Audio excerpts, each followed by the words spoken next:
और विटामिन के विषय में अगर इंफॉर्मेशन निकालते हैं, सबसे पहले जरूरी होता है विटामिन की पहचान किस वैज्ञानिक ने की। तो आप सबसे पहले इस बात को याद रखिएगा, कभी कभी पूछ लेता है विटामिन की पहचान किसके द्वारा की गई, तो हम यहां लिखेंगे विटामिन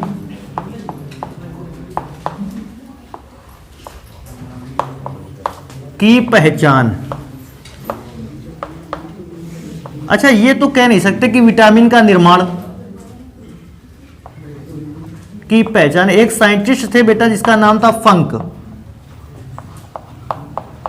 FUNK।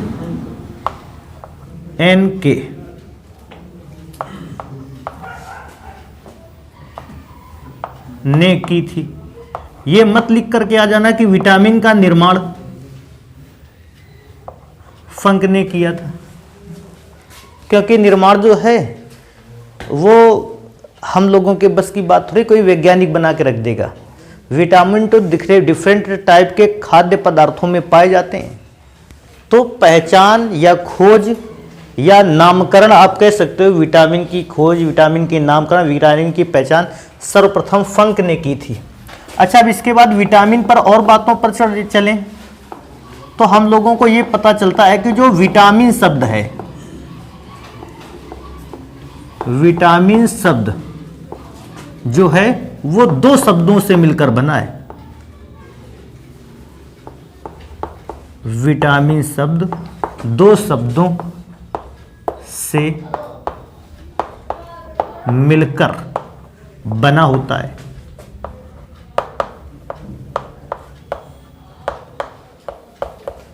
बना होता है। तो और वो दोनों शब्द कौन कौन से होते हैं? पहला शब्द होता है विटल, या कुछ लोग इसको वाइटल भी कहते हैं,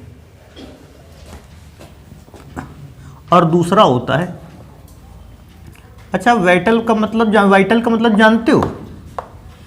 सजीव या जीवित प्राणी। और दूसरा शब्द होता है एमीन।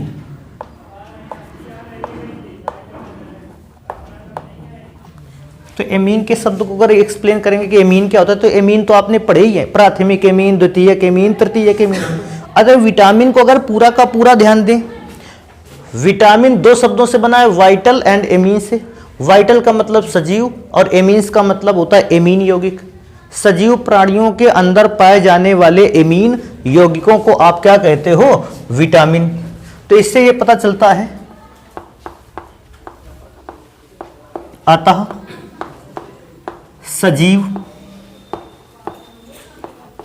सजीव ना कहना चाहो तो जीवित प्राणियों, जीवित प्राणियों ना कहना चाहो तो जीवधारियों, जीवधारियों के अंदर पाए जाने वाले, जीवधारियों के अंदर पाए जाने वाले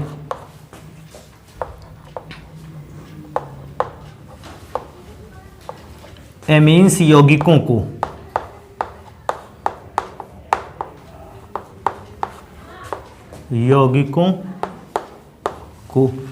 क्या लिखा जाता? सजीव प्राणियों, जीवित प्राणियों या जीवधारियों के अंदर पाए जाने वाले एमीन्स यौगिकों को विटामिन कहा जाता है।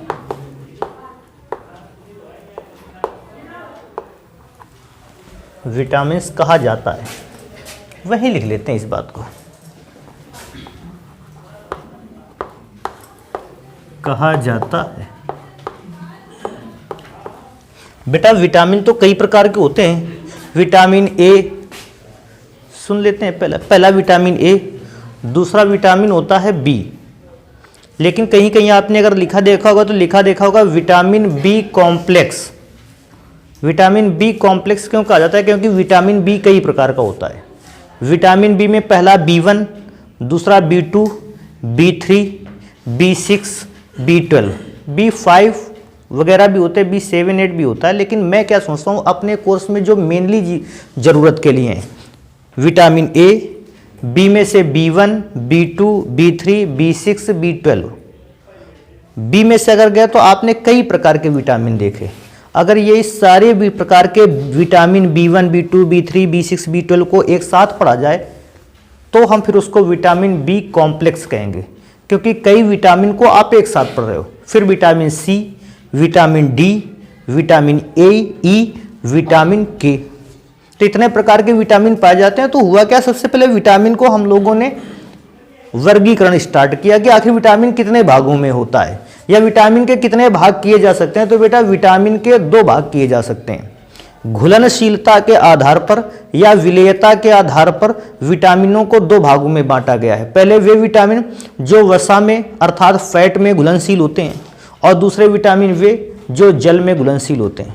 तो सबसे पहले विटामिन का जो है वो क्लासिफिकेशन कर लेते हैं, वर्गीकरण कर लेते हैं कि विटामिन अगर मैं वर्गीकरण करता हूं कितने प्रकार के होते हैं। तो दो भागों में विटामिन को बांटा गया है, पहला वसा में घुलनशील विटामिन, दूसरा जल में घुलनशील विटामिन। तो मैं यहां इसको लिखूंगा, देखो क्या हेडिंग बनाएंगे, विलेयता के आधार पर, विलेयता के आधार पर विटामिनों का वर्गीकरण,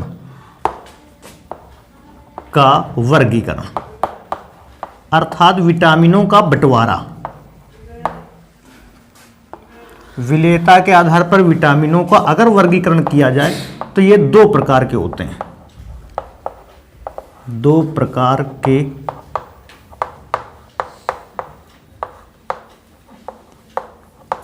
होते हैं। बेटा विटामिन अगर दो प्रकार के होते हैं, बोलता है कौन कौन से प्रकार के विटामिन होते हैं, तो मैं फर्स्ट नंबर यहां लिखूंगा। अच्छा पहले नंबर को हेडिंग भी बना लेते हैं, वसा में घुलनशील विटामिन, वसा में घुलनशील विटामिन।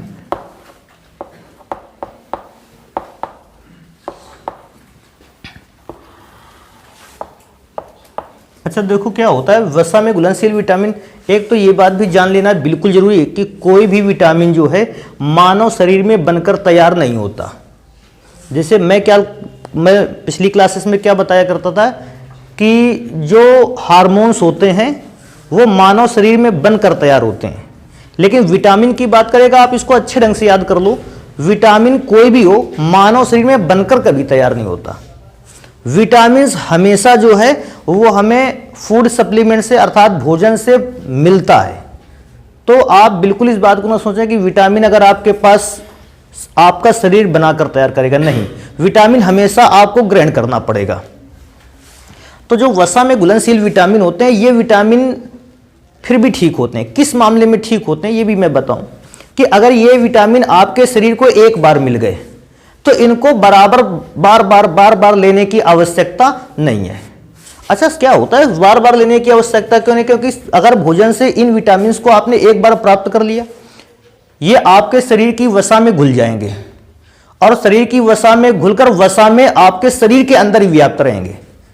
ये जल्दी से आपके शरीर से नष्ट नहीं होते हैं, क्योंकि आपके शरीर में जो फैट है वसा है ये उसी में घुल गए और आपकी बॉडी में बने रहते हैं, आपकी बॉडी से कभी बाहर नहीं निकलते। और जब आपकी बॉडी से बाहर निकलते नहीं है तो इनकी कोई खास अधिक मात्रा में आवश्यकता होती भी नहीं। आप थोड़ी मात्रा में इन विटामिन को ले सकते हैं केवल, और बस वही ठीक रहेगा आपके शरीर के लिए। तो एक तो वसा में घुलनशील विटामिन की ये विशेषता है कि वसा में घुलनशील विटामिन जो होते हैं इनको हमें बहुत ज्यादा भोजन के द्वारा लेने की आवश्यकता नहीं। इन्हें अगर हम भोजन के द्वारा लें भी तो केवल सीमित मात्रा में इन्हें लेना चाहिए हमें, असीमित मात्रा में नहीं। ऐसा नहीं कि कोई भी प्रकार का विटामिन जो कि वसा में घुलनशील है आपको बहुत ज्यादा मात्रा में चाहिए। अगर आप इस प्रकार के विटामिन को डॉक्टर की सलाह से ही लें ज्यादा बेटर है। फिर मैं आता हूं दूसरे प्रकार के, पहले इसको लिख लेते हैं, थोड़ी सी और इंफॉर्मेशन है वो भी बताते हैं। देखो क्या कहता है, ये विटामिन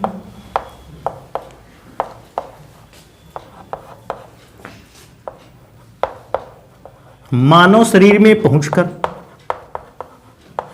मानव शरीर में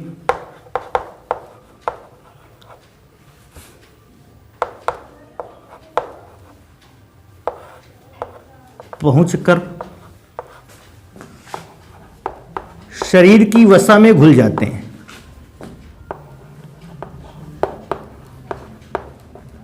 शरीर की वसा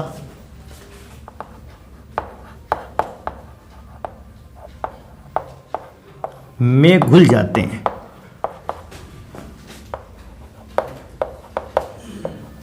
और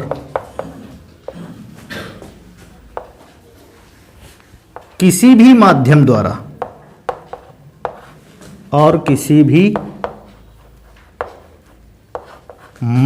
द्वारा अर्थात किसी भी प्रक्रिया द्वारा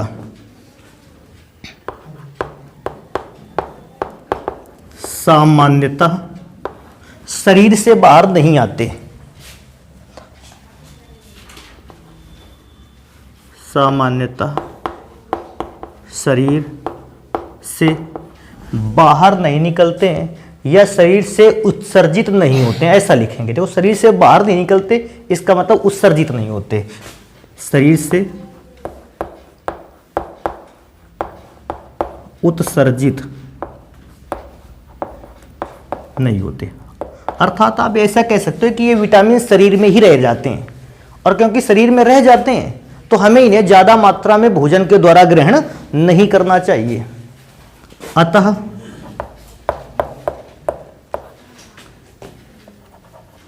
इनकी अधिक मात्रा में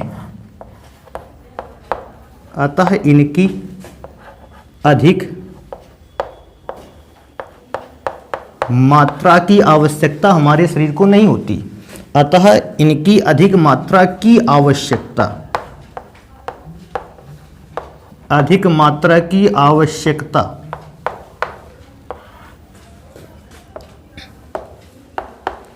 हमारे शरीर को नहीं होती।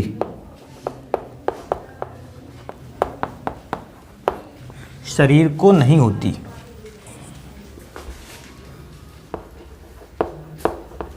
अच्छा, एक और चीज, क्योंकि इनकी बहुत ज्यादा मात्रा शरीर को नहीं चाहिए होती है, बिकॉज ऑफ एक बार ये शरीर में आ जाते हैं भोजन के द्वारा, फिर ये टिकाऊ हैं, बने रहेंगे, आपके शरीर में स्थिर रहेंगे, समाप्त जल्दी से नहीं होंगे। मैं ये देखो, इस बात का भी अर्थ है समाप्त जल्दी से नहीं होते।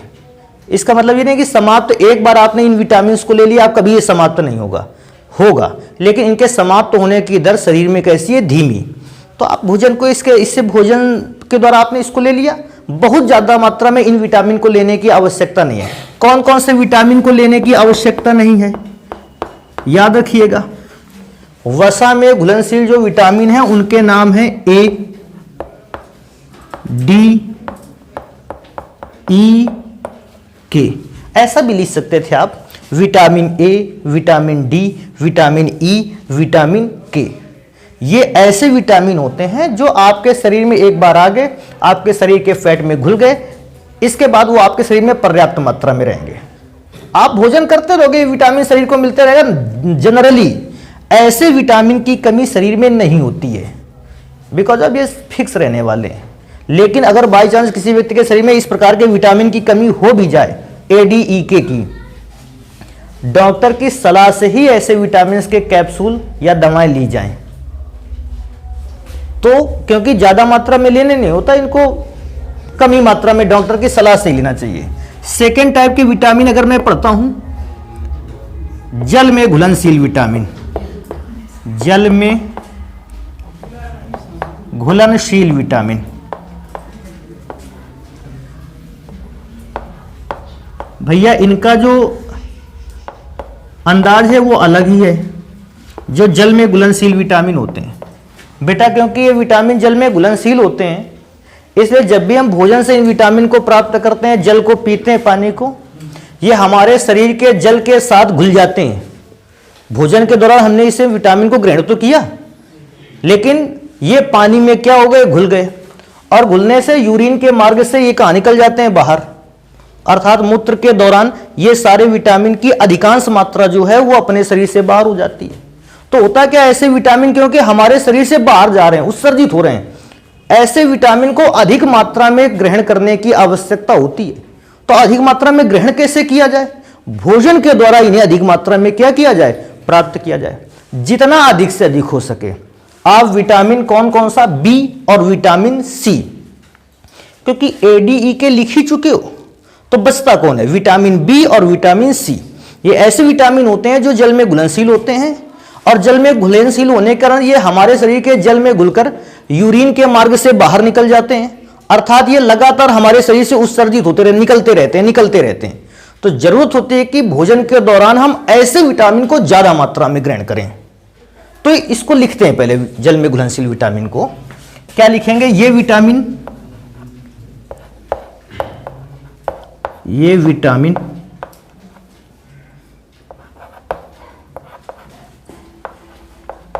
मानव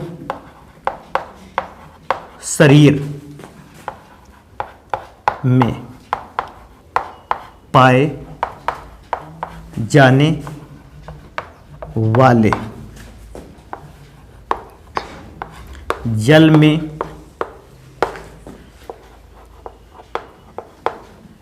घुलनशील होते हैं, अर्थात मनुष्य शरीर में पाए जाने वाले जल में घुल जाते हैं, घुलनशील होते हैं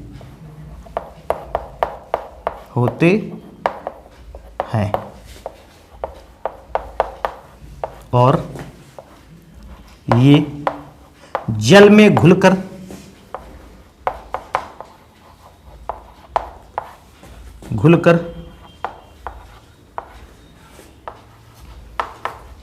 यूरिन की सहायता से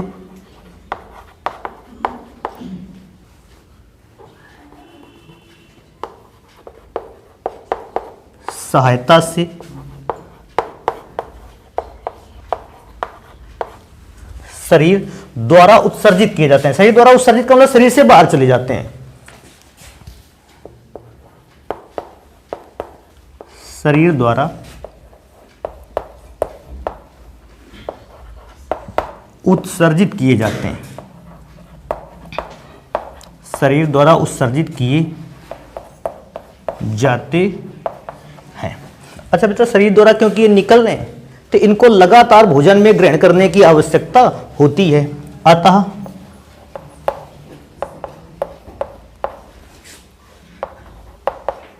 इन्हें लगातार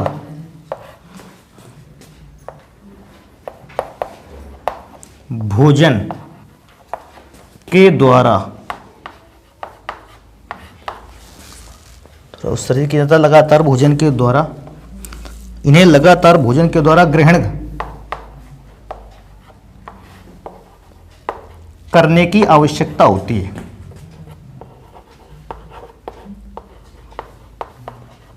करने की आवश्यकता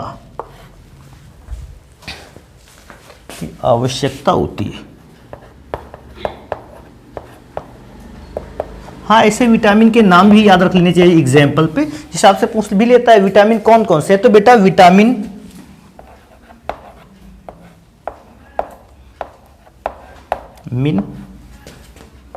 बी याद रखना। विटामिन बी को ज्यादातर लोग ऐसा बोलते हैं, विटामिन बी कॉम्प्लेक्स।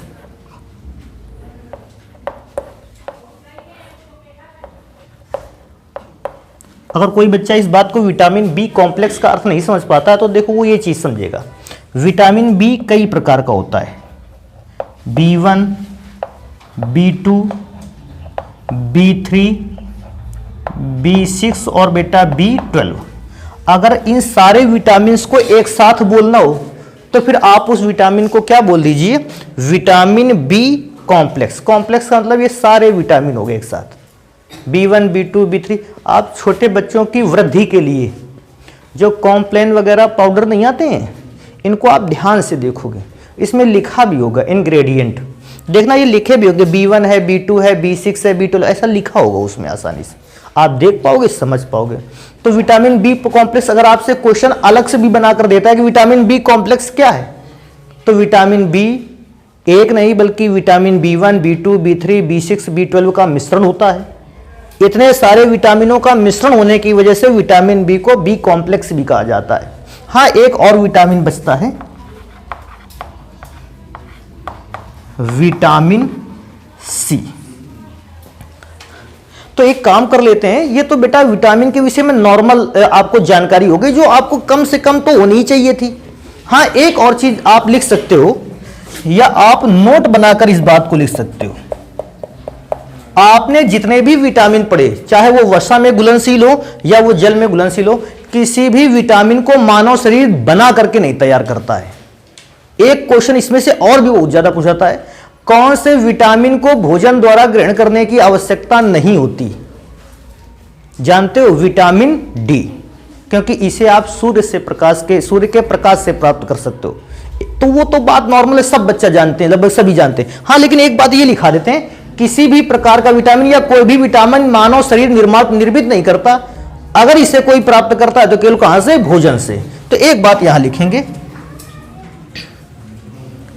वो शब्द था इधर लिखा था, हां, सजीवों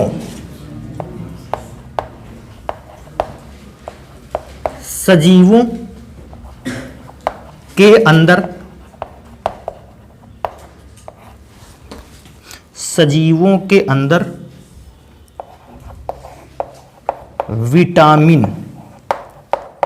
विटामिनों का निर्माण नहीं होता है। अर्थात ऐसा कोई भी नहीं कह सकता है, कोई भी व्यक्ति इस बात को नहीं कह सकता कि हमारा शरीर ऐसा है कि शरीर अंदर से ही विटामिन बना देता है। आपने अपने शरीर के अंदर और बहुत सारी चीजें बनाई होंगी, लेकिन आपका शरीर विटामिन नहीं बनाता है, बल्कि इसे केवल चीजों से प्राप्त करते हैं। अब बचता क्या है अपने कोर्स में? हम एक एक विटामिन को पढ़ें, उसके सूत्र को पढ़ें, सूत्र को पढ़ने के बाद उसका ये पढ़ें कि सोर्स क्या है, कहां से प्राप्त होता है, और उसकी कमी से रोग कौन सा होता है। तो इसको नोट करें, पढ़ते हैं इन बातों को। विटामिन ए, याद रखने योग्य बात है, नाम हर एक विटामिन का पता होना चाहिए। विटामिन ए का नाम है रेटिनॉल, ये ज्यादा फेमस नाम है। जीरोस्थाल ये कम फेमस नाम है। रेटिनॉल आप बिल्कुल कंफर्म करके जाओगे याद करके। कहता है सोर्स क्या है? कॉड लीवर ऑयल, मछली का तेल इसको कहते हैं। मांस, अंडा, दूध, मक्खन, पालक, गाजर, कद्दू, पपीता आदि, ये सारी चीजें आपको खानी है। कहता है रोग कौन सा होता है इसकी कमी से? अगर ये विटामिन ए की कमी आ जाए, बेटा रतौंधी रोग जानते हो ना? रतौंधी रोग जिनको होता है, शाम को उनके लिए अंधेरा जल्दी हो जाता है। जैसे हम लोगों के लिए क्या 6 बजे अंधेरा होगा, उनके लिए 5:15 बजे अंधेरा हो चुका होगा। अर्थात कम रोशनी में उनको दिखाई देना बंद हो जाता है। जैसे ही रोशनी थोड़ी सी कम हुई, डे लाइट कम हुई, उनको दिखना बंद हो जाता है। उस रोग को कहते हैं रतौंधी। जीरोथेल्मिया, ये भी आंखों में होने वाला एक रोग है जिससे दृष्टि धीरे धीरे आदमी खो देता है। इसके बाद आता है आंख में संक्रमण। आंख में इन्फेक्शन को रोकने की जो क्षमता होती है, इस विटामिन की कमी से वो कम हो जाती है। तो लगातार आंख में कोई ना कोई इन्फेक्शन होता ही रहेगा। कहता है छोटे बच्चों पर भी इसका प्रभाव पड़ता है। शिशुओं की वृद्धि में कमी हो जाती है विटामिन ए से। और बेटा त्वचा का शुष्क, त्वचा रूखी भी पड़ जाती है विटामिन ए की ही कमी से। सेकेंड विटामिन आता है विटामिन बी1। बेटा विटामिन बी1 का सूत्र है या उसका नाम है थायमीन। चावल की छीलन, खमीर, गेहूं के छिलके और अंडे इसका प्रमुख सोर्स है। आप यहां से उसको प्राप्त कर सकते हो। इसकी कमी से बेरी रोग हो जाता है। भूख ना लगना, ऐसा रोग ध्यान दे लेना अपना, भूख ना लगती हो। और बेटा जब भूख नहीं लगेगी, व्यक्ति भोजन नहीं करेगा, तो मसल्स, पेशियां उसकी कैसी हो जाएंगी? कमजोर। तो ये तो नॉर्मल सी बात है, आगे लिखने से ना लिखने से कोई फर्क नहीं पड़ता था। भूख नहीं लगेगी तो व्यक्ति कमजोर तो हो ही जाएगा, पेशियां उसकी, मसल्स कमजोर हो जाएंगी। इसके बाद विटामिन बी2, राइबोफ्लेविन नाम है इसका। राइबोफ्लेविन, चावल की छीलन, खमीर, दूध, अंडा, पनीर और हरी सब्जियां आप ले सकते हो इसकी कमी पर। रोग कौन सा होता है? किलोसिस। किलोसिस रोग क्या होता है? होठों में पपड़ी जमा होना, किनारे की ओर सूजन आ जाना, यह किलोसिस का प्रभाव है। हाँ, जीभ में छाले पड़ना या दाने पड़ना, अरे हम लोगों की भाषा में एक कहते हैं मुहामा हो गया इसको। ये जीभ में दाने पड़ना, ये किस विटामिन की कमी से होता है? विटामिन B2 की कमी से होता है। तो आप जानते हो फिर क्या खाना चाहिए? चलो भैया, नेक्स्ट आता है विटामिन B3। नियोसिन इसका नाम है। हर एक विटामिन का नाम हर हालत में आना चाहिए। कोई भी विटामिन पूछा जाए उसका तुरंत नाम आपको आता हो, ये जरूरी रहता है। नियोसिन, यीस्ट जिसको खमीर कहते थे, यकृत में, लीवर खाने चाहिए। किसके लीवर खाने चाहिए? जानवरों के, बकरियों के। चावल खाने चाहिए, जौ खाना चाहिए, मक्का खाना चाहिए आदि। तो भैया अगर आप ये चीज़ नहीं ले सकते, लीवर नहीं खा सकते हो, यकृत नहीं खा सकते हो बकरे बकरियों का, तो आप चावल, जौ, मक्का, ये भी सोर्स हैं, आप ऑब्जेक्टिव हैं, आप उनको ले सकते हैं। इसकी कमी से पेलेग्रा हो जाता है। पेलेग्रा स्किन की एक बीमारी है। लाल चकत्ते पड़ जाते हैं, खुजली होती है और स्किन बिल्कुल खराब होने लगती है, रेड कलर की होने लगी। ये पेलेग्रा की पहचान है। पाचन तंत्र खराब हो जाता है, तंत्रिका तंत्र भी खराब होने लगता है, भोजन पचेगा नहीं, और भोजन नहीं पचेगा, सारी बीमारियों की जड़ वहीं से स्टार्ट हो जाती है। विटामिन B6 पिरिडॉक्सिन इसको कहते हैं। पिरिडॉक्सिन यीस्ट अर्थात खमीर में होता है, चावल में होता है, मक्का में, गेहूं में भी होता है, अंडा, मांस, मछली एवं हरी सब्जियां आप ले सकते हैं। कहता है अरक्तता का मतलब रक्त की कमी, रक्ताल्पता का मतलब ये रक्त अल्पता, रक्त की अल्प मात्रा अर्थात कमी। रक्ताल्पता होती है मरोड़, ऐंठन, हाथ पैर मुड़ने लगते हैं, ऐंठन आने लगती है, विटामिन B6 की कमी से। शरीर ऐंठने लगता है, हाथों पैरों में नॉर्मली लोगों का ऐसा देखा गया, हाथ पैर ऐंठने लगते हैं अपने मन से, तो ये कमी होती है भैया विटामिन B6 की। पिरिडॉक्सिन आपको चाहिए, ये आप सोर्स हैं उनको यूज कर सकते हैं। विटामिन B12 साइनोकोबाल्मिन इसका फॉर्मूला है। कुछ किताबों में कोबाल्जमीन लिखा हुआ है, कोबाल्मीन नहीं लिखा, कोबाल्जमीन, आप वैसा भी लिख सकते हो, कोई फर्क नहीं पड़ता है। मांस, मछली, अंडे, दूध, दही इसका सोर्स है। प्रणाशी अरक्तता, अरक्तता का मतलब होता था खून की कमी, प्रणाशी अरक्तता का मतलब होता है खून की बहुत ज्यादा कमी। प्रणाशी रक्ताल्पता का मतलब रक्त की बहुत ही ज्यादा कमी। कहता है इसका एक और इफेक्ट रहता है कि आपके आरबीसी में हीमोग्लोबिन की कमी हो जाती है, आरबीसी में HB की कमी, हीमोग्लोबिन की कमी हो जाती है। आप जब भी कभी ब्लड रिपोर्ट कराओगे, ब्लड रिपोर्ट में नॉर्मल सी बात है, हीमोग्लोबिन शायद पहले या दूसरे चरण में ही वहां ऊपर लिखा रहता है HB करके। हीमोग्लोबिन की कमी विटामिन B12 से हो सकती है। फिर इसके बाद एक और नंबर पे चलेंगे, फॉलिक एसिड, ये भी एक प्रकार का विटामिन ही समझ सकते हैं इसको, फॉलिक एसिड, इसकी बात भी जान लेना चाहिए। फॉलिक एसिड की कमी इसको पूरा कैसे करें? ईस्ट से, उसको खमीर कहते थे। यकृत अर्थात लीवर आप खा सकते हो, गुर्दे आप खा सकते हो, मांस ले सकते हो। फिर भी आपको लगता है कि ये चीजें मेरे बस की बात नहीं, तो आप इसके ऑब्जेक्टिव भी ले सकते हो, नींबू ले सकते हो, हरी सब्जियां खा सकते हो। रक्ताल्पता, रक्ताल्पता सेम है, खून की कमी हो जाती है इससे। अब खून की कमी के केवल एक कारण नहीं हो सकता है, खून की देखो कमी की कई विटामिन की कमी भी हो सकती है। इसके बाद आता है विटामिन H, बायोटिन फॉर्मूला होता है इसका बेटा, सेम यकृत, लीवर, सारे के सारे, नींबू, हरी सब्जियां तो रहने वाली है। मूंगफली इसमें से एक और ऑप्शन बढ़ जाता है, आप मूंगफली ले सकते हैं अगर विटामिन H की कमी है।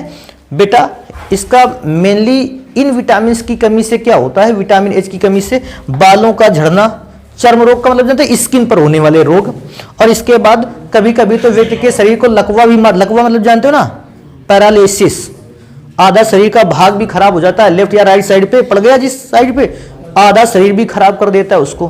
तो एक काम करते हैं, फिर इसको नोट करते हैं। बचे हुए विटामिन देखो लिखे हुए हैं आपके सामने।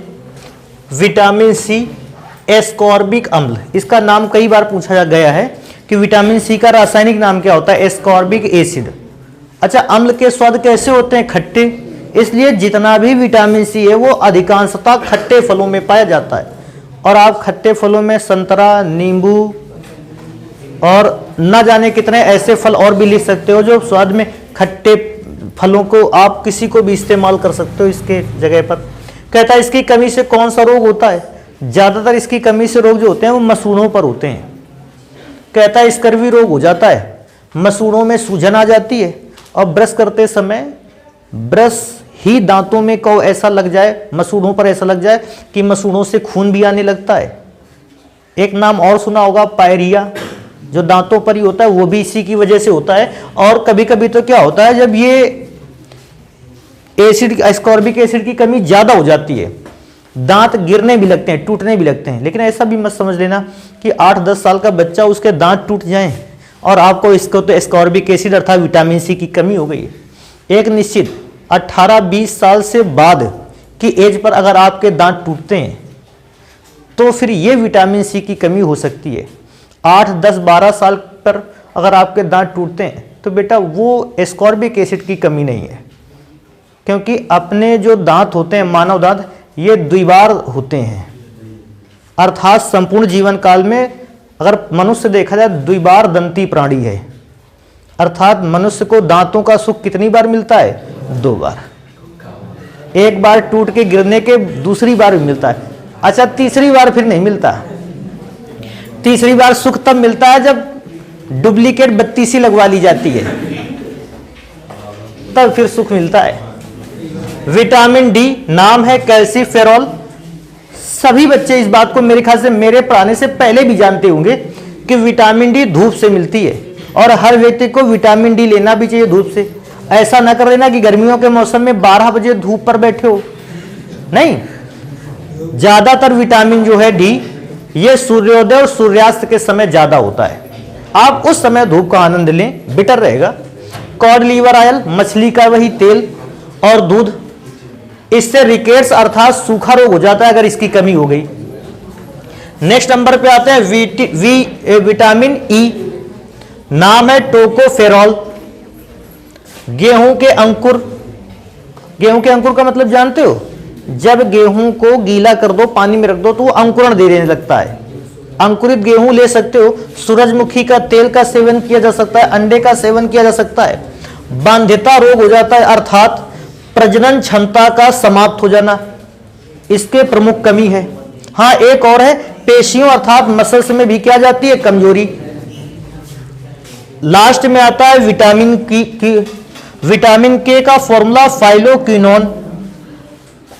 पालक, पत्ता गोभी, गाजर, हरी पत्तेदार सब्जियां भी ले सकते हो। हाँ, एक और चीज, इसको थोड़ा सा और अच्छा करें, लिखे पढ़ेंगे। रक्त का थक्का ना जमना।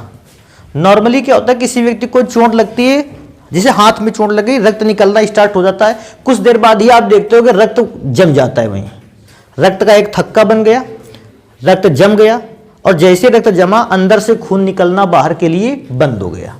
लेकिन अगर आपके शरीर में विटामिन के की कमी है तो फिर अगर आपको चोट लगेगी, रक्त बहेगा, जमेगा नहीं थक्का। अगर थक्का नहीं जमता तो रक्त लगातार बहता रहता है, बहता रहता है, बहता रहता है। कुछ लोगों का रक्त ऐसा होता है जिनमें विटामिन के की ठीक ठाक मात्रा होती है। चोट लगती है, थोड़ी बहुत चोट लगी, थोड़ा सा ही खून निकला, रक्त जम गया। कुछ दिन बाद वो थोड़ा सा स्ट्रॉन्ग है, ब्राउन कलर का, डार्क ब्राउन कलर का हो गया, ब्लैक कलर का निकल गया पपड़ी बन के। लेकिन कुछ लोगों का क्या होता है, चोट लगी, जरा सी चोट लगी लेकिन खून काफी ज्यादा निकला। क्यों? क्योंकि उनके शरीर में रक्त का थक्का नहीं बना। रक्त का थक्का अर्थात रक्त अगर जल्दी से नहीं जमता है, इसका मतलब आपके शरीर में विटामिन के की क्या है? कमी है।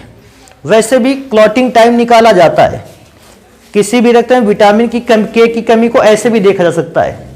कांच की एक स्लाइड पर रक्त की एक बूंद को आप डालते हैं, नॉर्मली रक्त जितनी दूर तक बहता चला आता है, समझ लीजिए विटामिन के की कमी को रिप्रेजेंट कर रहा है। रक्त अगर जल्दी से जम जाता है, रक्त की बूंद डाली अर्थात आपके शरीर में कुछ दूर तक बहकर आया और तब जम गया, विटामिन के की कमी नहीं थी। विटामिन के की कमी होगी तो रक्त दूर तक बहता चला आएगा। ये इस बात को रिप्रेजेंट करता है कि शरीर में रक्त की क्या, रक्त में से विटामिन के की क्या है कमी। आप इसको तैयार करेंगे, नेक्स्ट आर्टिकल को पढ़ेंगे अगली क्लास पे।